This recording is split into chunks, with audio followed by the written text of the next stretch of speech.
Alam ninyo ba kung ano ang pinakamapanganib na bagay na maaaring gawin ng isang tao? Hindi ito ang sumugal ng malaking pera. Hindi ito ang lumaban sa isang makapangyarihang kalaban. Ang pinakamapanganib na bagay na maaaring gawin ng isang tao ay magpanggap na mahina nang may isang layunin sa isip. At iyon mismo ang ginawa ko. Nagsimula ang lahat sa isang ordinaryong umaga. Gising ako ng maaga. Nakaupo sa sulok ng aming maliit na bahay, tinitingnan ang aking mga kamay na puno ng mga gasgas mula sa trabaho. Wala akong pera. Wala akong koneksyon sa mga may impluwensyang tao. Wala akong titulo o anumang katibayan na karapat-dapat akong igalang ng sinuman. Ang aking bosa, 750 piso. Iyon lang. 750 piso para sa isang buong araw. At sa paligid ko, ang mga taong dating nagpapanggap na kaibigan ko ay nawala na parang usok nang malaman nilang wala na akong mapagkukunan. Pero alam ninyo ang lihim na hindi nila alam? Inili ko ang lahat ng ito. Inili kong maging mahina sa kanilang mga meta. Inili kong hayaang isipin nila na natalo na ako. Dahil may plano ako. Isang plano na maingat kong pinaghandaan sa loob ng maraming buwan. At nang dumating ang araw na iyon, nang malaman nila ang tunay na katotohanan, isa-isa silang lumuhod sa harap ko.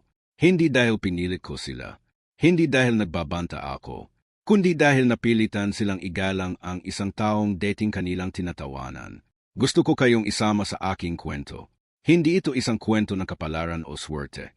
Ito ay isang kwento ng diskarte, ng tiyaga, at ng isang uri ng lakas na hindi nakikita ng mga taong mababaw ang pag-iisip. Noong una, hindi ko inaasahan na ganito ang magiging buhay ko. Lumaki ako sa isang pamilyang mahirap pero mapagmahal. Ang aming tahanan ay maliit, ang aming pagkain ay simplo, pero ang aming mga pangarap ay malaki. Ang aking ama ay isang simpleng manggagawa. Ang aking ina ay nagtitinda ng pagkain sa palengke. Tuwing umaga, bago pa man sumikat ang araw, nakikita ko na ang aking ina na nagtatrabaho, at sa tuwing iyon, may naramdaman akong isang bagay na mahirap ipaliwanag. Isang uri ng kahihiyan at pagmamalaki sa parehong oras. Kahihiyan dahil sa aming kalagayan at pagmamalaki dahil sa tibay ng aming pamilya. Nang lumoki ako, natuklasan ko ang katotohanan ng mundong aming ginagalawan. Ang mundo ay hindi patas. Ang mga taong may pera ay may lakas. Ang mga taong may koneksyon ay may pagkakataon.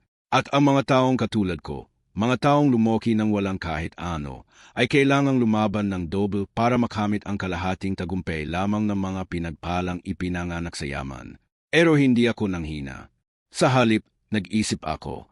Nagsimula akong pag-aralan ang mga taong matagumpay. Hindi lang ang kanilang mga tagumpay, kundi ang kanilang mga kabiguan, ang kanilang mga estratehiya, ang paraan ng kanilang pag-iisip. At may natuklasan ako na nagbago ng lahat para sa akin. Ang mga pinakamatagumpay na tao sa mundo ay hindi laging ipinakita ang kanilang tunay na lakas sa tamang oras. Marami sa kanila ay dumaan sa isang panahon kung saan pinagpasyahan nilang hayaang isipin ng iba na sila ay mahina, walang kakayahan o hindi mapanganib. At sa oras na iyon, habang ang kanilang mga kalaban ay nagpapahinga at nagpapabaya, sila ay abala sa pagtatayo ng kanilang kinabukasan. Iyon ang estratehiyang pinili ko. At nagsimula ito sa isang napaka-simpleng desisyon.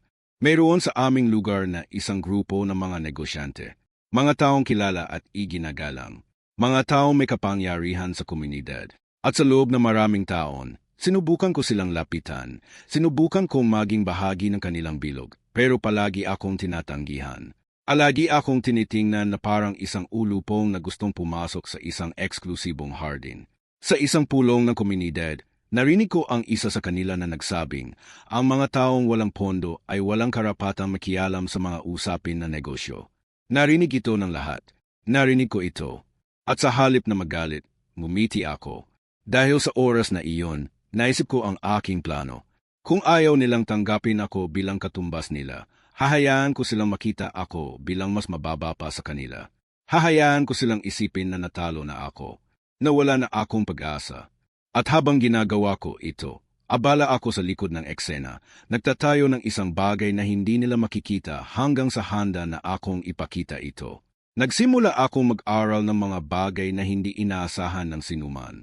Habang ang iba ay nagpapakita ng kanilang kayamanan sa social media, ako ay tahimik na nag-aaral ng batas, ng negosyo, ng mga kontrata, ng mga estratehiya ng pamumuhunan. Habang ang iba ay nag-iimbita sa mga eksklusibong hapunan, ako ay nakaupo sa aking maliit na silid, nagbabasa at nagpaplano. May mga gabi na napakahirap. May mga gabi na halos sumuko na ako. Isang gabi, nasa sahig na ako ng aking kwarto, nakakalat ang mga papel sa paligid ko, at nagtanong ako sa aking sarili kung sulit ba ang lahat ng ito. Kung may silbi ba ang lahat ng aking ginagawa. Kung hindi ba mas madaling sumuko na lang at tanggapin na ang buhay na katulad ng lahat ng iba pa sa aking paligid. Pero nag-isip ako sa aking ina. Sa kanyang mga kamay na puno ng kaluses mula sa pagtitinda sa pelengke. Sa kanyang ngiti, tuwing may naibibili siyang espesyal na pagkain para sa amin kahit nakakaunti lang ang kanyang pera. Nag-isip ako sa aking ama at sa kanyang mga araw na pagod pagkatapos ng trabaho. Pero palagi pa ring nagtatanong kung paano ang aking pag-aaral. At naisip ko, kung kaya nilang magpatuloy araw-araw ng walang reklamo, kaya ko rin. Doon ko naalala ang isa sa pinakamahalagang aral na natutunan ko sa buhay. Ang tunay na lakas ay hindi nakasalalay sa kung gaano kalakas ang iyong tinig sa mga panahon ng tagumpay. Ang tunay na lakas ay nakikita sa kung gaano ka magiging tahimik at determinado sa mga panahon ng kahirapan. Nagpatuloy ako. Araw-araw, gabi-gabi. Habang ang mga taong nakapaligid sa akin ay natutulog, ako ay gising at nag-aaral. Habang ang iba ay nagrereklamo tungkol sa kanilang mga problema, ako ay naghahanap ng mga solusyon. At dahan-dahan, unti-unti, nagsimula akong makita ang mga pagbabago. Nagsimula akong makakuha ng maliliit na pagkakataon sa negosyo. Hindi malaki, pero sapat para mapanatili ang aking sarili. At ang bawat pagkakataon, ginadami ko ito para matutunan ang higit pa, para mapalakas ang aking posisyon, para mapalapit sa aking layunin. Sa lahat ng oras na ito, patuloy na tinitingnan ng mga taong iyon sa aming komunidad ang aking mga pagsisikap ng may pangungutya. Narinig ko ang kanilang mga komento. Si ano ba iyon? Akala mo kung sino? Mag-aral muna siya bago mangarap ng malaki. Ang mga taong katulad niya ay hindi talaga magtatagumpay. At sa bawat komentong iyon, isang bagay ang ginawa ko. Gumawa ako ng talaan. Hindi talaan ng galit o sama ng loob. Talaan ng mga aral. Dahil ang mga taong nag-aalay ng kanilang oras para banggitin ka ng masama ay nagbibigay sa iyo ng isang napakamahalagang bagay. Nagpapakita sila sa iyo kung ano ang kanilang kinatatakutan. Nagpapakita sila sa iyo kung saan ang kanilang mga kahinaan. At kung marunong kang makinig, matututunan mo ang lahat ng kailangan mong malaman para manalo. Isang araw, may narinig akong balita. Ang isa sa malalaking lupa sa aming lalawigan ay ilalabas na sa auction. Isang malaking lupain na may potential na gawing commercial. Ang mga negosyanteng iyon, ang mga taong palaging nagpapanggap na marunong sa lahat, ay hindi alam ang tunay na halaga ng lupang iyon. Hindi nila alam ang mga plano ng gobyerno para sa kanilang rehiyon. Hindi nila alam ang mga pagbabago sa zoning na malapit nang mangyari. Pero alam ko, dahil habang sila ay abala sa pagpapakita ng kanilang kayamanan, ako ay nagbabasa ng mga dokumento ng gobyerno, nagsasaliksik sa mga plano ng lungsod, nakikipag-usap sa mga taong may kaalaman sa mga bagay na ito. Kaya nang dumating ang araw ng auction, naroon ako. Simple ang aking damit. Hindi ako nagpakita ng anumang kayamanan o kapangyarihan. Sa katunayan, marami sa mga naroon ay tiningnan nila ako ng parang nagtataka kung ano ang ginagawa ko roon. Narinig ko pang may nagsabing, bakit nandito si Ganon? Wala siguro siyang mapuntahan. Ngumiti lang ako. Sa oras na iyon, nang nakita ko silang nagbibigay ng galang sa isang taong dating kanilang tinatawanan, hindi ako naramdamang nagtagumpay sa pagtatalo o pakikipaglaban sa kanila. Sa halip, naramdaman ko ang isang bagay na mas mahalaga. Naramdaman ko ang katahimikan ng isang taong natupad ang kanyang layunin. At doon ko naalala ang isang aral na gusto ko ngayong ibahagi sa inyo. Ang tagumpay ay hindi tungkol sa pagtalo sa mga nagpapababa sa iyo. Hindi ito tungkol sa pagpapatunay sa mga nagdududa sa iyo. Ang tagumpay ay tungkol sa pagiging tapat sa iyong sarili, sa iyong mga pangarap, at sa iyong mga prinsipyo, kahit sa mga oras na pinakamahirap. Natutunan ko ang maraming bagay sa aking paglalakbay. Natutunan ko na ang pera ay isang kasangkapan, hindi isang layunin. Natutunan ko na ang tunay na kapangyarihan ay hindi nakasalalay sa kung gaano kalaki ang iyong bahay o kung gaano kamahal ang iyong sasakyan. Ang tunay na kapangyarihan ay nakasalalay sa iyong kakayahang umimpluwensya sa mga tao at sitwasyon nang hindi kailangan ng puwersang lakas. Natutunan ko rin na ang mga taong nagpapababa sa iyo ay madalas na ginagawa ito dahil sa kanilang sariling takot at inseguridad. Ang mga taong tunay na matagumpay at tiwala sa kanilang sarili ay hindi nag-aaksaya ng oras para panghinaan ng loob ang iba. Sila ay abala sa kanilang sariling paglalakbay. May gusto akong sabihin sa mga nakikinig sa akin na dumadaan ngayon sa mga mahirap na panahon.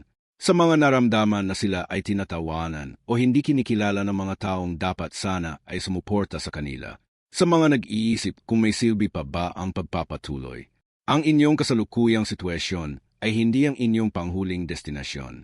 Ang mga taong nagtatawanan sa inyo ngayon ay hindi alam ang kwento na kasalukuyan ninyong sinusulat. At ang pinakamagandang paghihiganti na maaari ninyong gawin sa mga nagpababa sa inyo ay maging tao sila ng inyong tagumpay. Pero gusto ko ring magbigay ng babala. Ang tagumpay ay hindi mangyayari ng automatiko. Hindi ito mangyayari dahil lang gusto mo ito. Kailangan ng plano. Kailangan ng aksyon. Kailangan ng tiyada. At higit sa lahat, kailangan ng isang malalim na pag-unawa sa iyong sarili at sa iyong mga kakayahan. Magsimula sa isang simpleng tanong, ano ang gusto mong makamit? Hindi lang sa mga darating na buwan, kundi sa loob ng 5, 10, 25 taon mula ngayon. Magkaroon ng malinaw na pangitain. Dahil ang mga taong walang malinaw na pangitain ay madaling maimpluwensyahan ng mga taong nakapaligid sa kanila, kabilang na ang mga taong nagpapababa sa kanila. Pagkatapos na malinaw na pangitain, gumawa ng plano. Maging practical. Maging tumpak. Huwag lang mangarap, kundi alamin kung anong mga hakbang ang kailangan mong gawin para marating ang iyong layunin. Hatiin ang malaking pangarap sa maliliit na hakbang, at gawin ang bawat hakbang ng buong puso. At habang ginagawa mo ito, huwag mag-aksaya ng enerhiya sa mga taong negatibo. Huwag palampasin ang iyong oras sa pagpapatunay sa mga nagdududa sa iyo. Ang iyong enerhiya ay limitado. Gamitin ito ng matalino. Gamitin ito para palakasin ang iyong sarili, para matuto, para lumago. Naalala ko ang isang taong luma na nakilala ko noong bata pa ako. Siya ay isang simpleng magsasaka, pero may isang karunungan na hindi ko malilimutan. Sinabi niya sa akin, "Anak, ang punong hindi sumasayaw sa hangin ay hindi nag-ugat ng malalim." Ibig sabihin, ang mga pagsubok at kahirapan sa